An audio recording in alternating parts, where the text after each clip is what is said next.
All right, welcome back to the channel. I'm here today with the top 8 deck list from the most recent hat format tournament and format library. So if you don't know about format library, definitely join their Discord server. There will be a link in the description for that. They have a ton of different formats: Edison, Goats, Hat, Tengu, and just a ton, right? So they do a lot of coverage and stuff like that. But they just had a 40-person tournament for Hat, which is actually pretty standard, I think, for Hat tournaments. The format is still very much so in its infancy. So the player base is growing, but I think when I look at like most of their tournaments, they're around that 40-person range. Hopefully it can start to grow soon, but that's a pretty decent turnout for like an online tournament. I believe this one was also a 48-round tournament, which means you have 2 days to play your opponent. Like the bot sends you who you're playing against this round, and then you guys have to like schedule it together. The same thing I'm doing with Peak of the Beak for Edison format is happening with this Duelist Crown tournament. So the players just get together, they figure out when they're going to play, and then they play their match, report the loss, and then upload a replay. So that's typically the format of this. But why don't we just jump into the actual top 8 decks? So first up, we have Mortimer, who is playing Ninja Jirax. I think this deck is pretty unique. You can do, like, this guy searches out the continuous trap that summons a dinosaur from the deck by using an opponent's monster.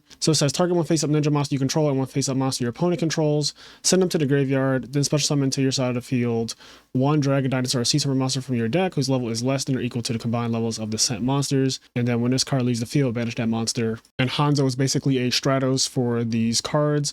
Also, you have Upstart Golden Ninja. Once returned, you can send one trap card from your hand to the graveyard, special summon one level 4 or lower ninja monster from your deck in face up defense position or face down defense position. So what this means is that you can really quickly make a rank 4 with this guy. So if you draw dead traps or something that you don't really need, or you need to just make a rank 4 monster, discard a trap, special summon a guy from your deck. Yeah, this card's pretty good, as long as it doesn't get like maxied or whatever. In terms of the rest of the deck, he's just playing the Trap Tricks engine. So 3 copies of Vermilio, 2 of the Trap Tricks Trap Hole Nightmare, a bottomless trap hole, and yeah, just a ton of traps, which in this format, traps are really good because there's no heavy storm. So you can actually turn 1, set almost all of your back row, or you could literally set all your back row if you want to. You just have to be very careful to not get Exciton Knight. But other than that, yeah, this deck is solid. And then the side deck, he has Full House, which is a card that I don't think we have this in Edison. I'm not really sure when this came out. Let's see. Okay, it came out in 2011. Oh yeah, it says it right here. TCG release date 2011. So we don't have this. But select 2 face-up spell or trap cards. Accept this card and 3 set spell or trap cards to to select the card. So I remember this card being insane when people just set too many and they don't expect it. But yeah, pretty solid deck list. I like that this deck actually makes the Evil Czars after Rescue Rabbit is far past relevancy, because this is 2014. Rescue Rabbit came out at the end of 2011 and basically was the entire year of 2012. So these cards kind of faded away for a while, but this format, there's still ways to kind of make them playable. Logi and Dolka, they're iconic. Okay,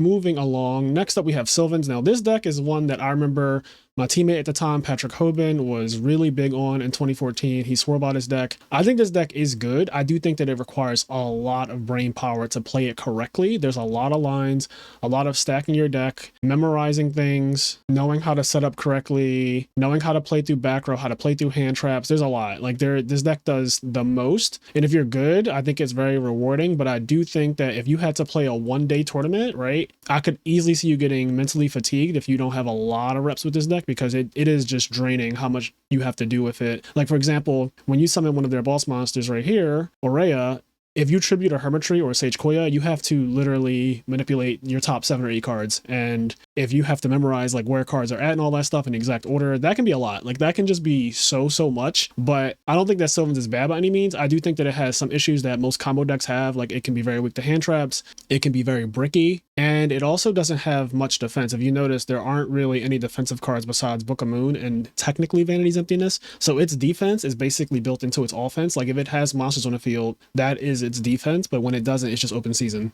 And this deck is able to side some floodgates like Rivalry, Mistake. So these cards are really broken. All your monsters are plants, so you don't really care. Yeah, even this guy is a plant. And then Mistake just stopping searching. I remember this was the bane of Necrol's existence when I was playing that deck. But yeah, the idea with this deck is to spam the field. You Soul Charge. It's a very powerful Soul Charge deck. For example, if you open up Lone Fire Blossom plus Soul Charge, that is like usually an auto win. Tribute both Lone Fires out, bring out a guy, play Soul Charge, bring the 2 Lone Fires back, and then just go crazy. So yeah, and then you have all of these rank 8 monsters, which are some of the absolute best Xyz monsters at the time. Deck is very versatile, very good. Okay, next up we have Madolche, which I love this deck. This was my pet deck in 2014. And yeah, I just have a soft spot for this deck. Now, I've never seen a build like this, so this is a really cool idea. He's playing Good Goblin Housekeeping, 3 copies of Full House in the main deck. It also uses artifacts. This is very spicy. Like, this is spiced out. Skullmeister, Maxi. Yeah, I'm a fan. I might actually try this on my channel just because I love Madolche so much. I have no idea how to play it correctly anymore because it's been 10 years, but yeah, I just really like this deck. And if people don't know, this is their boss monster, Queen Tiramisu. She basically detaches and she can target up to 2 cards and return them to the deck, and she does not target. This card has always been broken, and it got more broken when Angeli came out because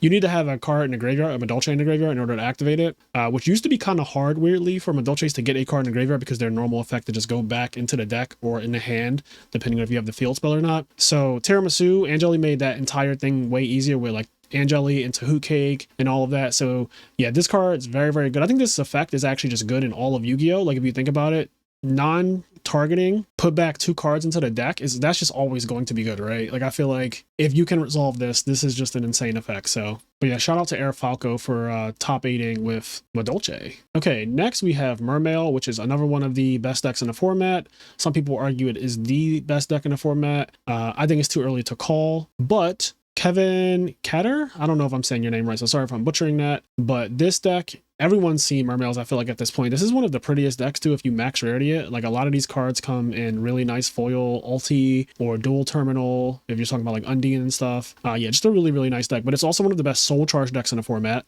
So if you look, 3 full copies of it, 3 Abyss Sphere, not a lot of traps, because this is another deck where its defense comes from its offense, and it has an insane offensive capability. Like, it plays 3 upstarts, but I promise you, rarely does it matter that your opponent's at 9,000 or whatever, because the pressure is just crazy. It can OTK you with a lot of its setups. So I love this deck too. The one thing about it in hat format though is that a lot of the cards are limited to 1. So obviously Tidal, Dragoons, and Abyss Gundy, these cards are all limited to 1, and these used to be spammed before this format, where this card was at 3 Abyss Gun, and then Patrick Hoban got this card put to 1 because he was out there doing too well at tournaments playing 3 copies of it. But yeah, it's still a very good deck in hat format. I also really like this side deck. I love simple side decks. So if I were to play this, I might take this one out on the channel as well. If I were to play this deck, I love it because it's just 3, 3, 3, 3, and then you just 2 black horns and a needle ceiling. So yeah, super easy to just, I only have a few cards on my side. I think there's a total of 6 different cards in here. So yeah, really, really, really good deck. Yeah, so congrats on getting 5th place. Okay, moving into top 4 now.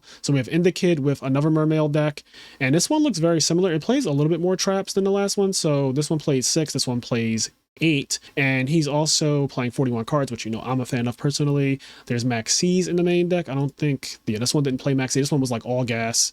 This one, I guess, is trying to be a little bit more defensive, but the idea is still there. Like, spam the field with mortar monsters. Mulan Glacier, when it comes up, this is one of my favorite cards ever. It's a toxic card, right? Because you discard 2 cards out of your opponent's hand, and you could do it as early as turn 1, depending on how broken your hand is. But it is such a cool card. Not only the way it looks, like it's secret rare, the original copy, it looks cool. Just resolving this feels amazing, like getting 2 cards out of your opponent's hand. So soft spot for Mulan Glacier. I grew up playing water decks when I was younger, playing like Aqua Spirit and Great White and all that stuff. Like, really big fan of all of that. So, but yeah, his side deck has a bit more going on. There's like Light Mirrors in here, Malevolent Catastrophe, yeah, DD Crow, Solemn Warning, and then they get to play like Gungnir, this card, which I haven't seen in a very long time. 3 level 3 monsters during either player's turn when your opponent targets exactly 1 face-up Mermail monster you control for an attack or for a spell or trap effect that could have targeted this card. You can detach from material. That attack now targets this card, and then it says when this card is destroyed, it's into the graveyard. You can target 1 Mermail monster in your graveyard except herself. Special summon that target. So this card is pretty cool. I believe Bahamut Shark. Oh, yeah, Bahamut Shark can bring that out, right? Yeah, Bahamut Shark can just bring that out. So you don't actually use 3 level 3 monsters usually, although you can, but it is very rare. But yeah, Mermail is definitely one of the better decks in the format. Next up in top 4, we have Syra 0869. I'm not sure if I'm saying your name right, but this is what Lightsworn Ruler is what this is listed as. I think this deck is terrifying. I would not want to play against this deck. In general, I don't think anyone really wants to play against Lightsworn most of the time because you just don't know how erratic it's going to be in any particular game. This build, these 2014 versions of Lightsworn are very scary because Eclipse Wyvern allows them to search Judgment Dragon. If you don't know what Eclipse Wyvern does, if this card's sent to the graveyard, you can banish well, it's mandatory, so it's not you can. If this card's sent to the graveyard, banish 1 level 7 or higher light or dark dragon type monster from your deck, so you have to do it. And then then if this card in the graveyard is banished, you can add one monster banished by this effect to your hand. So it literally searches JD. I think that this guy also counts. Where is he? Oh, this big guy. So this card is also just randomly insane. It's a level 7 light monster dragon. Must first be special summoned from your hand by having 5 or more light monsters with different names in your graveyard. So in some ways, it's easier to summon than JD because it doesn't require specifically light swarms. It just has to be light monsters, but it does require one more name than JD does, and they have to all be different. And then it says once per turn, you can banish one light monster from your graveyard to target one set card your opponent controls. That means monster or trap. So like if they have a Yugioh armor, you can actually use this effect on that, reveal that target, then return that target to either the top or the bottom of the deck. Now that's insane because against, again, like Yugioh, you get to look at their armor and say, do I want you to have to redraw an armor when I already have a 2800 guy that can just keep spinning it back? Yeah, I'll rise with this, basically is what it does. And it can also be used on back row, which is really nice. So yeah, this card, 2800 monster, easy to summon in this deck anyway.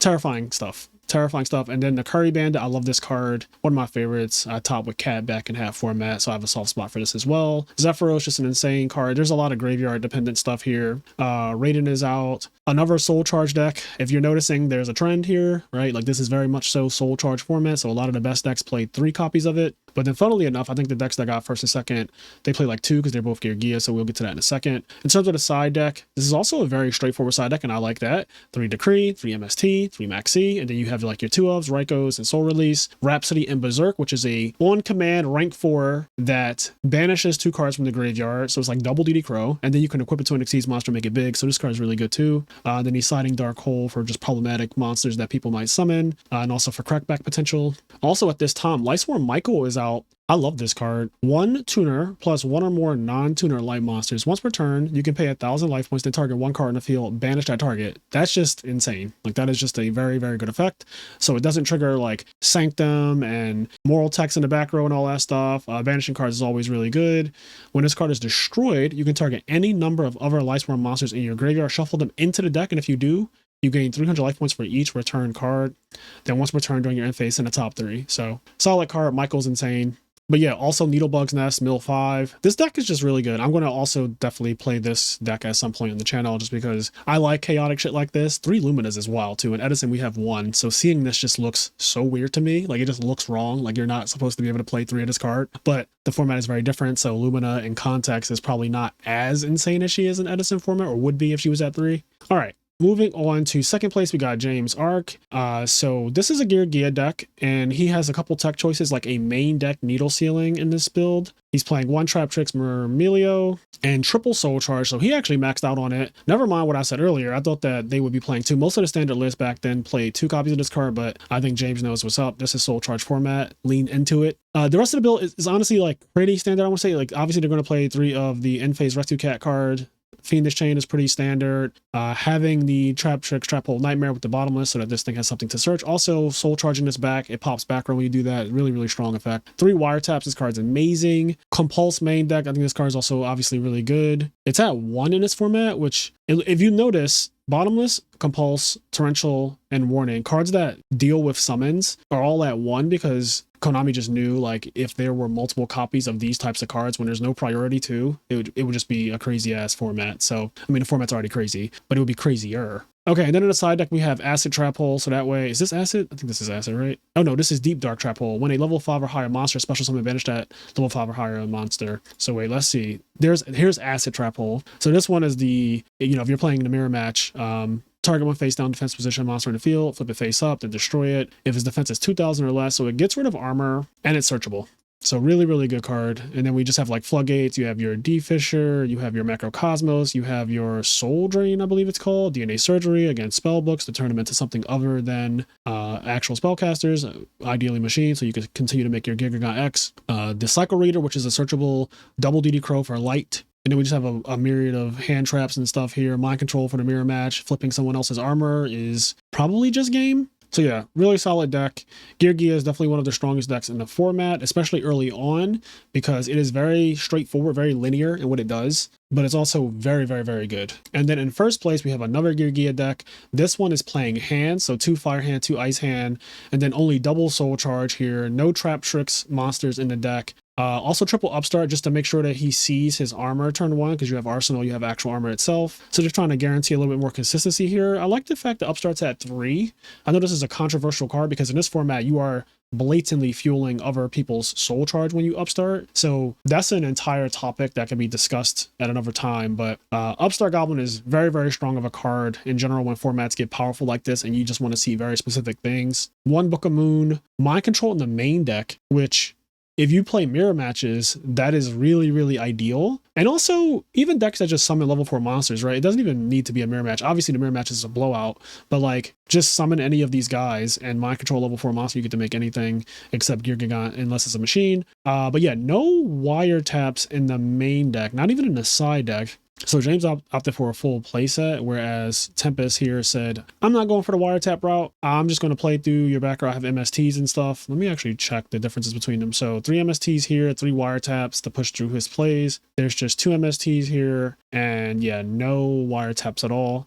Side deck is actually pretty straightforward too, I would say. Needle Sealing for Infernity, and it also just naturally works with this deck because, you know, setting armor is like one of the best plays it does, so that's a face down monster. Needle Sealing doesn't affect face down monsters. So Needle Sealing really strong. Debunk really good against Priestess of Prophecy, against Dragon Rulers, against hand traps. I mean, this card is just, in this format, it's really, really good. The hands, a lot of things. This card is really good against a lot of things. So if you don't have your copies of Debunk yet, I would suggest picking them up if you're going to be playing hat format in person. But yeah, this is just, you know, your standard extra deck for the most part. Like, I don't think I see anything too crazy here. 3 Gear Gigants, Exciton Knight, Daigusto Emerald, Black Ship of Corrin, Rhapsody and Berserk, Alucard, 101, Silent Honor Arc, you know, Ragnar Zeros and mains. Yeah, there's pretty much very standard, but I do think the spice of having the hands in this deck is pretty cool because this is a way that you can kind of pressure your opponent and make it awkward for them to use. A lot of the back rows don't deal with these that well. Like Fiendish Chaining these isn't exactly ideal because at some point you still have to deal with it. And a lot of people play Fiendish Chain in this format, so if they do Fiendish Chain a hand, you're like, okay, that's fine. That's one less Fiendish Chain to use on my Gear Gigant X. So, but yeah, pretty solid builds all around. And then let's look at some of the stats here. So we scroll down to the bottom. So Gear Gia is the most represented deck. 8 players used Gear Gia. 2 of them made it to the finals. And then we had 7 artifact trap tricks, which I don't know if this is accurate though, because this is listed as an artifact trap tricks deck, but it's really just not. Like, it has trap tricks, but it doesn't have artifacts literally anywhere in here. So I'm not really sure like how they come up with some of these categories, but Mermail, there were 5 of them. We know that 2 of them made top 8. So that's pretty good conversion compared to like 8 here, I guess. Other Madolce, there was 1 Madolce in top. 2 people played it in the tournament. Constellar Artifact, 2 of them were played, none topped. Sylvans, 2 of them were played, 1 topped. Lightsworn Ruler, 2 of them were played, 1 topped. And then you have like Mythic Ruler, Frog Monarch, Heraldic Beast, Chain Burn, Battle and Boxer, Cyber Dragon Artifact, Teledad, Bujin, Trap Tricks, and Evil. No one played Infernity. So there's that. And then we have top main deck cards and top side deck cards. So the top main deck card, surprise, surprise, Soul Charge is the #1 most played card in the format, most likely, but in this tournament specifically it was 78 copies, second only to, or I'm sorry, Breakthrough Skill is the second most played, 61 copies in the main deck. So this card is very popular actually. Maxi is very popular, 3rd most played card. Then we have Upstart Goblin, Pot of Duality. So it seems like people are on to the Upstart Goblin in this format, like they're really for it, whereas Edison, most decks don't play it. Pot of Duality, Sanctum, Fiendish Chain, Artifact Moral Attack, Mystical Space Typhoon, Wiretap. And then for top side deck cards, DD Crow. So it looks like in Edison format and in hat format, DD Crow is just still that card. Like, it's still him. The most sided card in 2 formats is kind of crazy when you think about it. MST, Maxi, Debunk. Maxi being on both lists is also really funny. Like, the community's kind of split on maining it and siding it. Yeah, Debunk, Blackhorn of Heaven, Nomen of Crossout, Wiretap, Mind Control, Light Imprisoning Mirror, and Flying Sea. And then we have some replays here, so we can just watch the finals. All right, so James is going to go first. Open up Arsenal into Armor. Very straightforward play. Set every back row you have, because why not? End phase, Rescue Kit, Gear, summon 2 guys out. Flip Armor, get that +1 immediately. And then overlay into Gear Gigant in defense mode to play around Honor Arc. Special summon, oh wait, normal summon this guy out. Torrential happens, Wiretap shuts that down, make another Gear Gigant. That one gets warninged. Tribute, go into Accelerator, Dark Hole, so then both effects will activate the Accelerator and the Gear Gigant. So here his opponent is just holding Breakthrough Skill. And he has a third copy of Gear Gigant that he could make tribute this guy, get a level 4. He could go into Accelerator here. And then make a Gear Gigant. Chooses not to. His opponent brings out a Zen Mains. Cracks over. He will get the effect, search out an armor. Set the newly drawn bottomless trap hole. And he sets the armor, draws mind control that he main decks as we saw. So this is one of the best draws you could possibly have in a mirror match. Like, this card's insane. You're going to see exactly why mind control on an armor in a mirror match is like super not okay. But yeah, this game just completely turned around instantly because of this one interaction with the mind control like that. James was basically winning the game and card advantage and life points, and now he's just losing the game. Yeah, so this is basically going to be too much to come back from. Yeah, he has so much advantage. All of this from that mind control, really. Like, that honestly just did the most. Okay, so game 2. Opens up Accelerator, make turn 1 Gear Gigant in defense mode. Again, playing around Silent Honor Arc, which is a thing that you'll see a lot of people do in this format. Set every back row again because you're not going to Exciton me. How could you get it out if I have my Blackhorn? So his armor gets attacked over here, which is interesting because, like, that's the trade-off, I guess. If you can't defend the Gear Gigant in defense mode from attacks, then it just gets beat over, and he doesn't have a guy to revive here, so it's kind of just an easy out for his opponent to just beat over it there.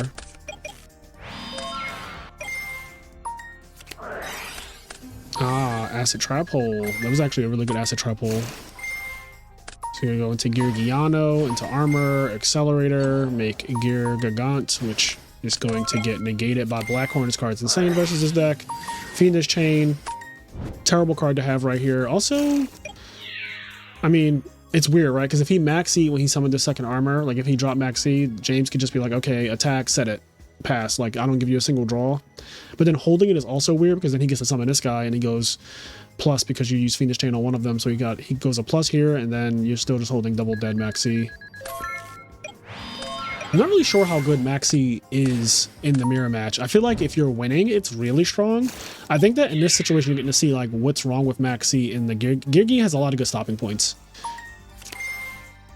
Like really, really good stopping points as you're seeing throughout this match. So I'm not really sure if maxi is like that good against it.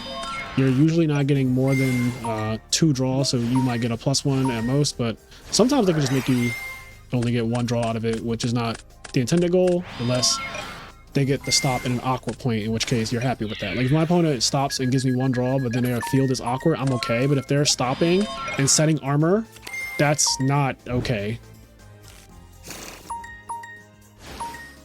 And James is up a lot of cards this game, it looks like, so I don't imagine he could possibly lose this game, but we shall see. Fire Hand.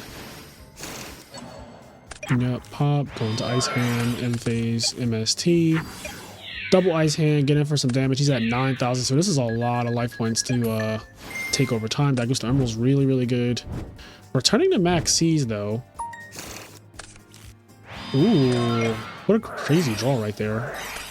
That was really good, except his opponent has Dark Hole, so yeah, Dark Hole's a card you have to look out for in this format. It actually checks a lot of crazy boards that people try to make on you while you're playing your turn. People do like, you know, Moral Tag, Legal Tag, and all that stuff, and it's like, okay, I'm just gonna Dark Hole all of this.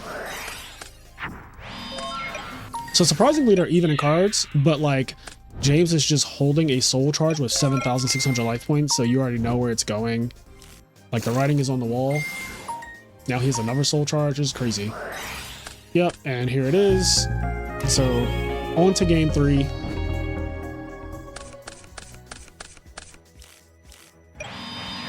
Armor, MST, Bottomless. MST is the MST, MST is the Bottomless, but doesn't have his own monster to set. He doesn't have his own armor. So this is actually one of the problems with this deck is, just like Frog decks in Edison format, it can be very reliant on drawing either gear, or some way to get to armor. Now, granted, that's 9 cards. You played 3 armors, 3 arsenals, and 3 gear. So, like, you know, 9 cards out of 40, pretty high chance that you do open with one. But obviously, Yu-Gi-Oh! Is still a game where things can happen. Like, it's not impossible for you to not draw a way to get to armor or gear in your opening hand. So yeah, it's improbable, but it's not impossible. And it just kind of sucks when that happens because, as you can see, the deck doesn't really do much when you don't get that early start. Yeah, like this looks really, really sad to just brick in the finals like this, because James was undefeated here in this tournament. So this is like, yeah, soul charge, which is a pretty good soul charge to just get back the armor, because right now there isn't anything to check it. And yeah, Black Ship of Corn is GG if you don't have a response. So amazing run from both players. But yeah, this is the only match that James lost the entire tournament, and it was in the finals to a mirror match with a crazy mind control game 1, and then game 3 just like bricking. Like I still don't see any activity here except just like a lot of MSTs and defensive cards that don't really do much. But it's crazy because if you had an armor or any kind of card that gets you to Gear Gigant or whatnot, then all of these cards become insane. Just a trade-off with this deck and a lot of other decks in the format. Congrats to Tempest on winning the tournament. Okay, and I want to watch this replay as well because this features the Mermail deck and the Lightsworn Ruler deck, which I find both of these decks to be very, very interesting. Super interested in the Lightsworn Ruler deck because it just looks like chaos. But let's see how this set goes down. So opening up double Upstart and Mermail, giving some much needed life to survive in this matchup. And his hand isn't really good. He just has a Garoth and Needlebug's Nest. So this needs to do the most. Like this Needlebug's Nest, which ideally it will. This deck plays a lot of monsters. But yeah, so we're here. Sending Marksman is going to pop a back row. Chains Needlebug's Nest. Mills a Wolf and a Blaster. Gets mind controlled. Dweller comes out. Dweller is insane, but he does have the breakthrough skill, which is like really strong against Dweller. Yeah, a lot happening here. So basically, at the end of the day, the Garoth gets beat on. So he attempts to activate Dweller, but breakthrough skill's graveyard effect prevents it from shutting down his stuff, and all these monsters lose their attack. JD comes out.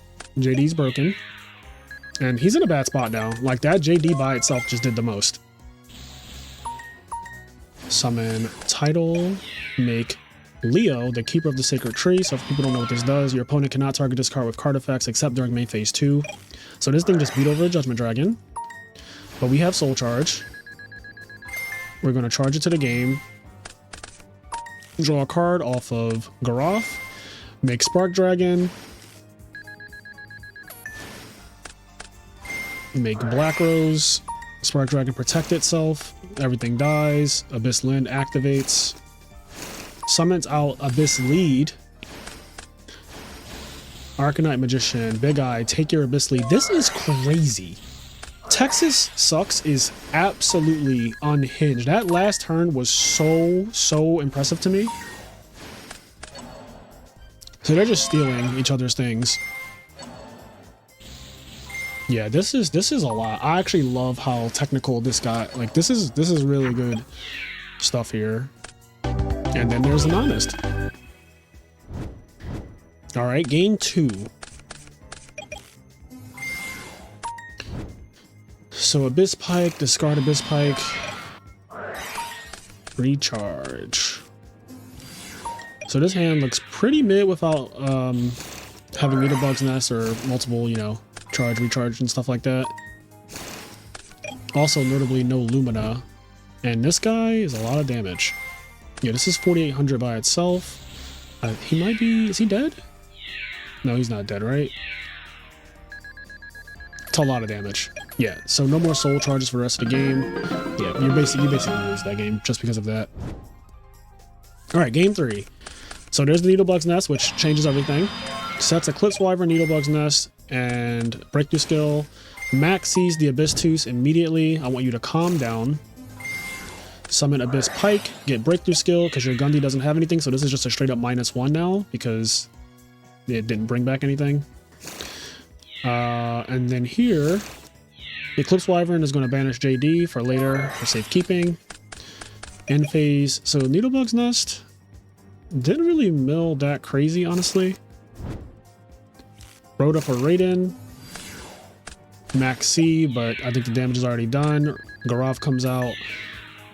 They're going to beat over both monsters, which is really, really good. And then mills a Wolf and mills a Lila to draw a card off of Garov. So end phase +2. You love to see it. Upstart again. I think that's the full 3. Oh, no, wait, that was a different game. Okay, so Upstart here. Summon out Abyss Tooth, discarding Title. That's pretty good. Summon Abyss Turge. Add back Abyss Gun. Activate the effective Title. Bring it out. Attack over Garov. Attack over Lumina. And then make a Big Eye to then make an Abyss Dweller. But I think that he already has... Yeah, he has a breakthrough skill, so like Big Eye making Abyss Dweller or going into Abyss Dweller here isn't that big of a deal. Solar Recharge was an amazing draw right there. Draw 2. So he negated the Abyss Dweller with breakthrough skill. Summon JD. Just summon JD.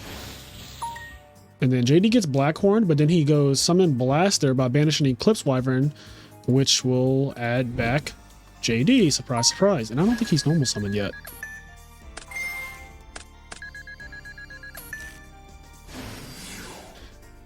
Okay, I was wondering what just happened, but he used Zephyros the Elite to bounce back Judgment Dragon. Yeah, summon everybody. Attack for a ton. Lavable Chain, send Necro Gardener. And then Eclipse Wyvern's going to banish Light Ray Diablos. This is so nuts. Roll 4, Soul Charge for 1. So we're going to get a Silent Honor Arc play right here because this JD's in attack mode. Yep, steal, and then banish, summon Title in attack mode, attempt to attack under Soul Charge. His opponent says nice after Soul Charge. LOL. So he's being a good sport about it, but trying to attack under Soul Charge. It's obviously crazy. Okay, summon out Blaster, add back Light Ray Diablos, and honestly, this guy, yeah, it's gonna check that. And that's game. And it looks like after Light Ray Diablos was summoned, Kevin Catter just left the duel. He didn't say GG's or anything, so a little salty there. But yeah, so it's a good showing from honestly both decks. You got to see a lot of what they could do, because that one game where they just summoned a bunch of monsters and went back and forth was crazy. But yeah, this is 2 replays for you guys to ingest. If you want to see more, go to Format Library, find this tournament, the Duelist Crown Tournament 12, and there's replays at the bottom if you want to see that stuff. But congrats to everybody who top 8'd it, and I will catch you guys in the next one. Peace.